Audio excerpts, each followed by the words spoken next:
Hey, Math 3 Honors. It's Sensei. Do a real quick video here. Video might be a little long, but I think this will be very helpful for your test that's coming up. What I'd like to do is show you how to fill this out in under 5 minutes. Okay? Try to show you some tricks. The last time I showed you how to do it, using your, using intuition and solving it. But I'm going to show you some tricks on how to memorize it. So this will be useful. It'll just make it easier for you to do. I'll show you the patterns. You guys got it? So let's just go ahead and, get with it. All right. Hopefully you guys are doing well. All right. Anyway, let's get to work.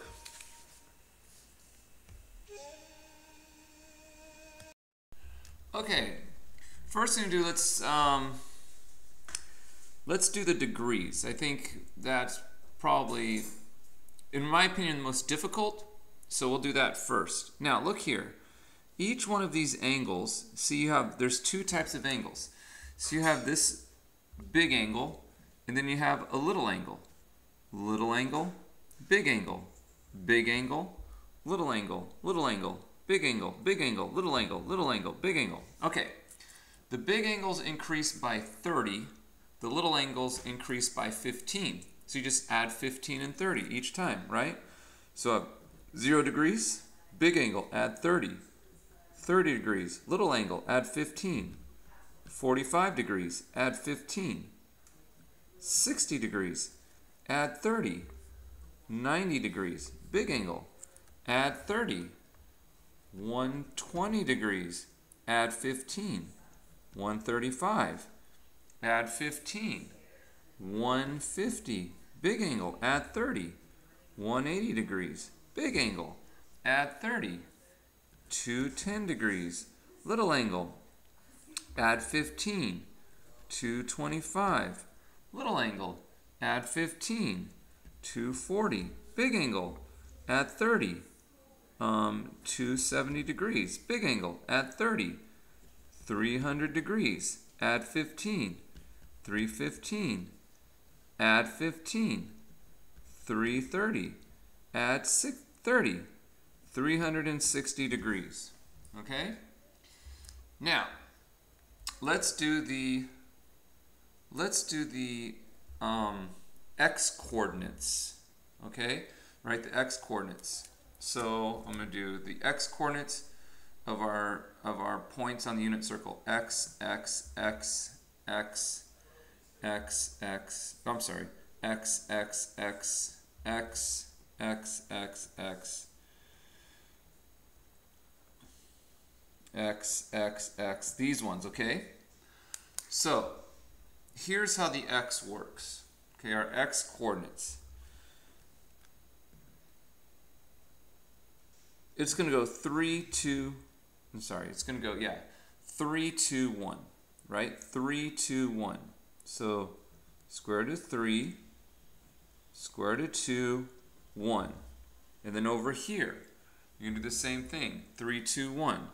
Square root of 3, square root of 2, 1. Over here, you're also going to go 3, 2, 1. Square root of 3, square root of 2, 1.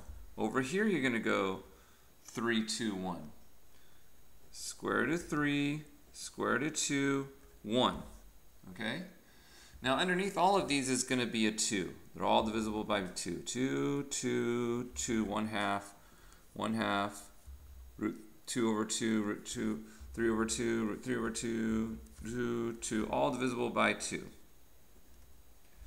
Now remember, all the x's over here are going to be negative. So this will be negative, negative, negative, negative, negative. Make sure you have your negatives and positives, right? I will mark that wrong. Now let's do the y's. Now with the y's, 1 half goes with root 3 over 2. And then root 2 over 2 goes with root 2 over 2. So this is 1 half. This is root 2 over 2. This is root 3 over 2. This is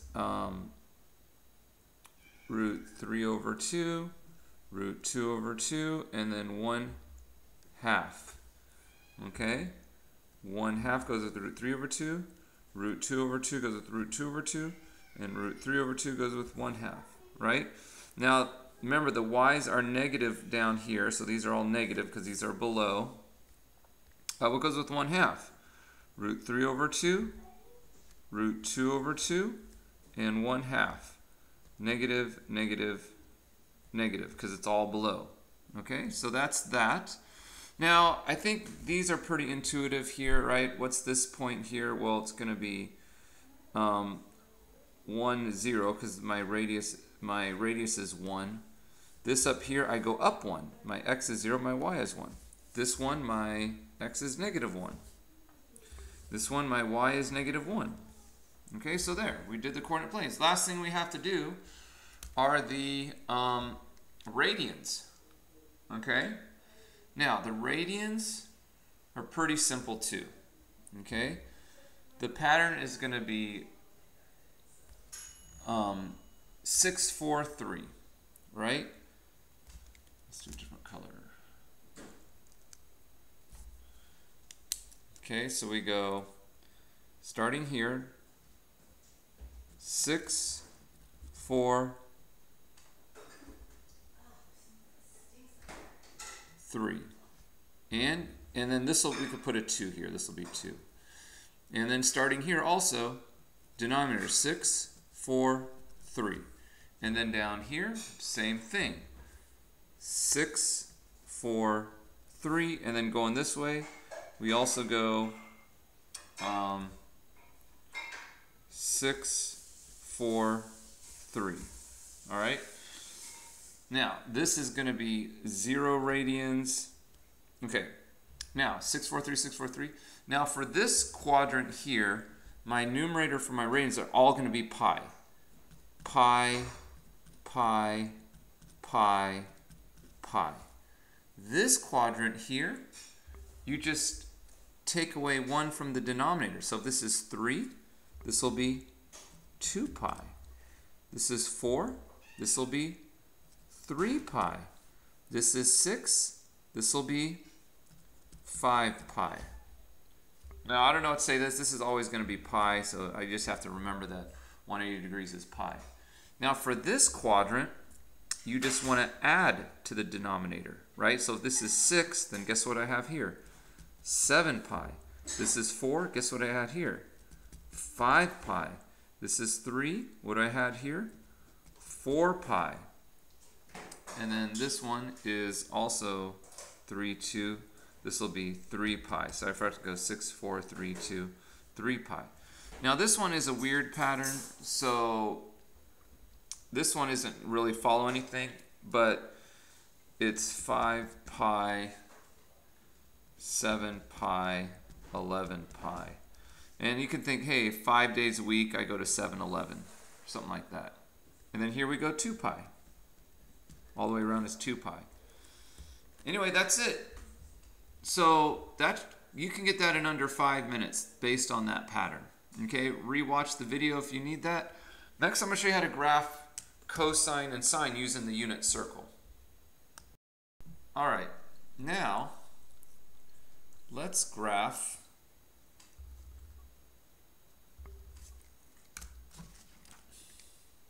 y equals sine of x. Okay, now here's it in radians. Now if you look here, each time I really focus on my pi over 2 radians. So I increase each one by pi over 2, which you can see in my unit circle, right? Pi over 2 plus pi over 2 is pi, plus pi over 2 is 3 pi, plus pi over 2 is 3 pi over 2, plus pi over 2 is 2 pi, and then you keep increasing. You can keep going around the circle. Now you might be asking yourself, but Sensei, I can see on the unit circle, pi over 2, then you go pi, then 3 pi over 2, then 2 pi. How'd you get 5 pi over 2? Well, you just add pi over 2 to 2 pi. And I know what you're saying. How the heck do you add pi over 2 to 2 pi? Well, I'll show you real quick. Each time you increase 2 pi plus pi over 2, okay, well, a fraction, right? Think of it as like adding 2 plus 1/2, right? How do you add 2 plus 1/2? Well, you would want a common denominator.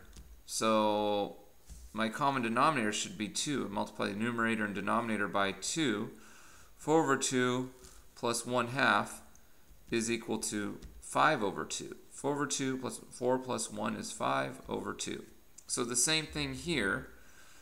You want a denominator of 2, right?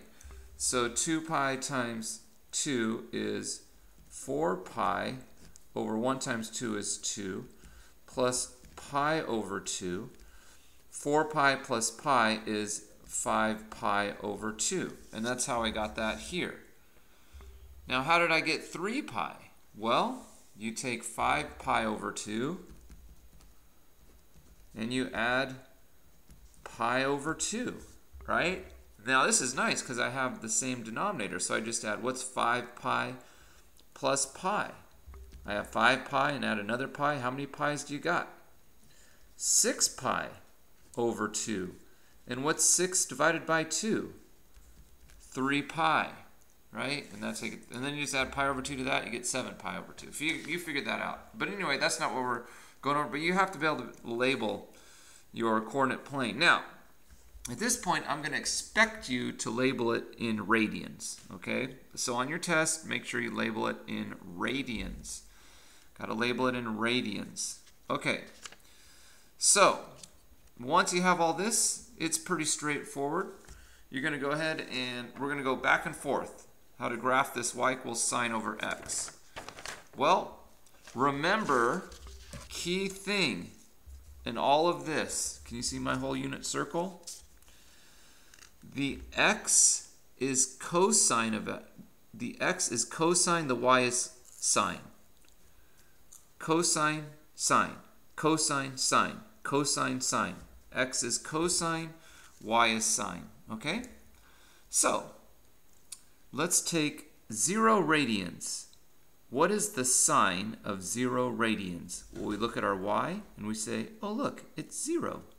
Okay. So then you say here, 0 radians is 0. How about pi over 2 radians? What is my sine? Well, look at that. It's 1. Okay? So pi over 2 is 1. What about pi? What's my sine in pi radians? Look at that. It's 0. So you go 0. 3 pi over 2. Okay. 3 pi over 2. What is my sine? -1. Well, look at that. -1. 2 pi. 2 pi right here. What's my sine? 0. I go back up to 0. So I'm up here at 0. What about 5 pi over 2? Well, what's 5 pi over 2? Well, we go back up to 90. What's my sine? 1. Okay. So I go up to 1. And by the way, you could probably see the pattern. It's probably going to go down to 0 again, right? 3 pi, I'm going back in my circle. 3 pi will be back here, which will be 0. And you can see the pattern, right? And I'm going to go down to 1. But anyway, 7 pi over 2 would be 3 pi over 2, which would be -1, and so forth. And then we end at 0. Now, we can also go in the negative direction, right? So, from here to here would be negative pi over 2. I'm actually going this direction.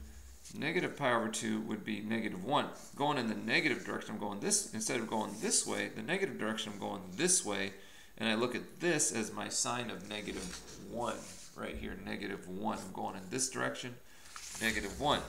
So I go down here, I go up, and you can see the pattern. And guess what? The other one's going to be up again. We're going to go back up, right? But anyway, negative pi would be over here, which would be 0, and I go up to 0. Right? I went down, up, then I'm going to hit 1 again. But anyway, I go back up here. I'm at 1.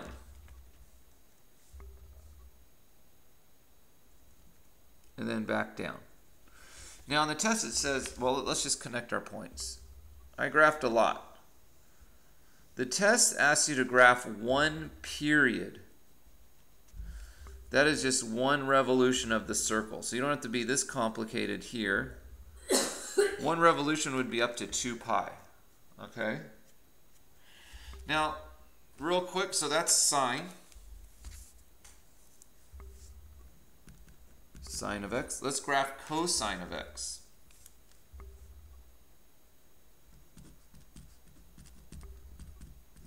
Cosine of x. Now remember, cosine is my x. So I start off at 0. I got my x is 1. So now I'm starting up here. There's 1. Pi over 2. Pi over 2, 0. My x is 0. And so forth. You can see the pattern. Pi. What's my pi? Go here. My pi. My cosine, which is my x, is -1. Right there. So then I go down. Right here. And then 3 pi over 2. 3 pi over 2, my x is 0. So cosine is 0. And then 2 pi, cosine is back up at 1.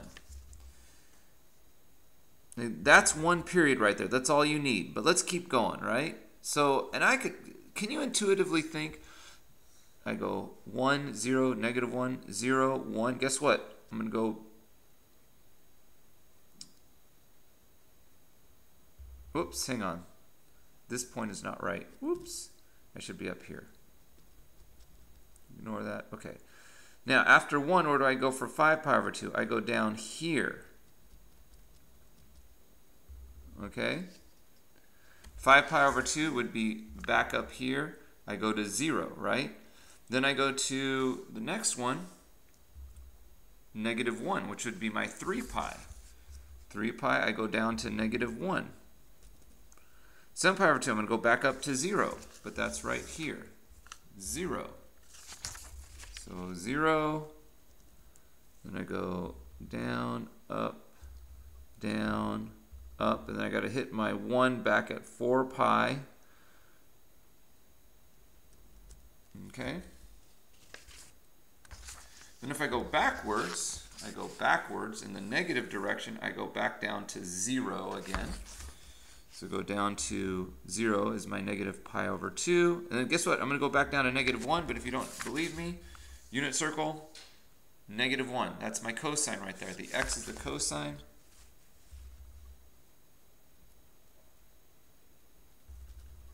And then I'm going to go back up to 0. And then back up to 1. Okay, so here, let's connect.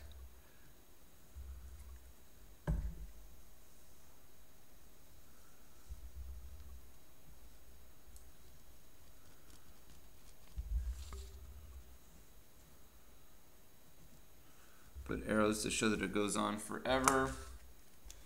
Got my arrows for my sine. Goes on forever. And that is my cosine of x. Okay, and that's how you graph sine and cosine of x.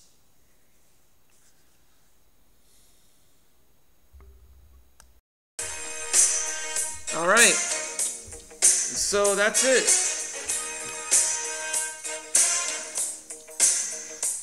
I have to be honest, I am really tired of looking at my computer.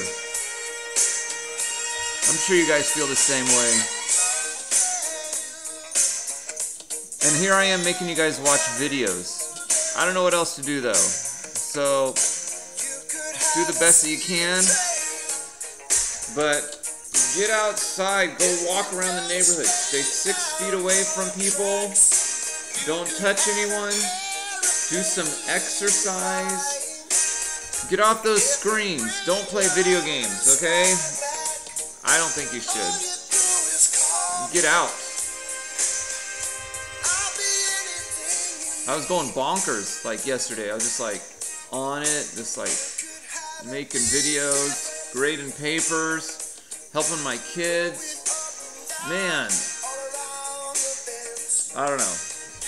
I just not coming in my classroom. That's for sure. So that is the video. Watch this one to make it easier for you for your test, right? And then I actually have a meeting coming up pretty soon with you guys, so I can't wait to see you guys. I'm making you guys go on your screens again, talking to me on the computers. Oh well, it's the times. We'll be out of here soon.